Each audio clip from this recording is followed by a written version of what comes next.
When you first work in procurement, you'll encounter a procurement policy. I've encountered several. Let me give you the benefit of 25 years experience. They're almost always stupid. Yes, stupid is a strong word.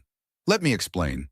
They're usually created by smart people, capable people, well-intentioned people, but they're often told to write one. So they start where most people start. They look at what other companies have done.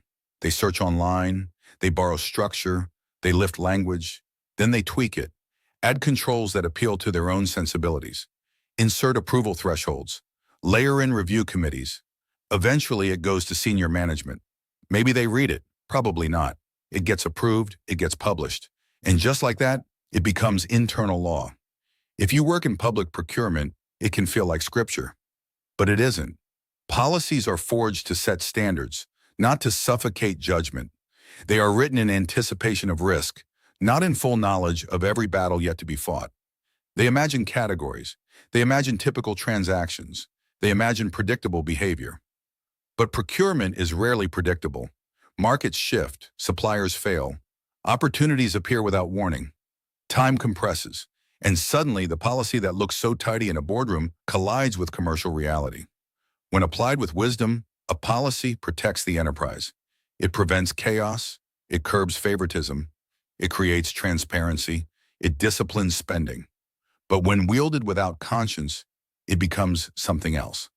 A shield behind which poor decisions hide, a shield behind which accountability retreats. I followed the policy. That phrase has ended more intelligent conversations than almost any other in procurement, because compliance is not the same as judgment, and procurement is not a clerical function. It is a commercial one. Look at Nokia in the late 2000s. They stumbled, not because they lacked intelligence, not because they lacked resources, but because they adhered rigidly to internal processes and policies that made sense in one era and became fatal in another. When Apple launched the iPhone in 2007, it wasn't just a new device. It was a new operating logic. Inside Nokia, engineers saw the risk. Some pushed for faster adoption of modern smartphone software, but the company's development governance, approval layers, and risk control culture slowed decisive action. Multiple committees, incremental roadmaps, protection of legacy platforms, internal policy favoring predictable execution over radical shift.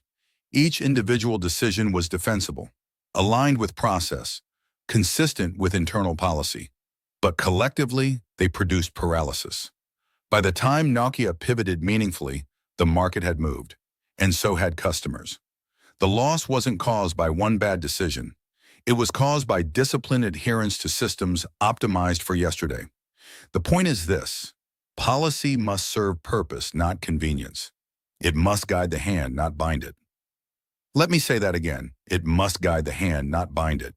And it must never be allowed to excuse leadership under the pretense of compliance.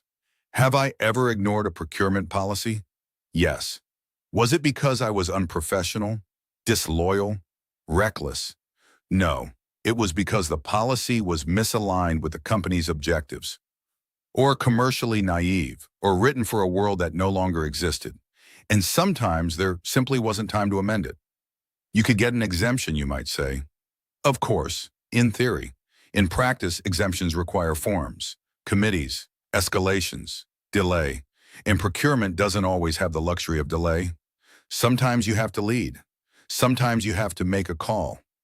Document it, own it, and accept responsibility for the consequences. That's not defiance. That's leadership. True. If you're right, nobody will congratulate you. If you're wrong, you might be canned. But in good companies, policies are tools. They are not substitutes for thinking. They are not moral cover. They are not strategy. A good procurement professional understands the policy. A great one understands its purpose and knows when adherence advances that purpose and when it quietly undermines it. Because at the end of the day, procurement isn't about following rules. It's about stewarding resources, managing risk, enabling the business. And no policy, however elegantly drafted, can replace judgment. Compliance protects careers. Judgment protects companies. The trick is knowing the difference.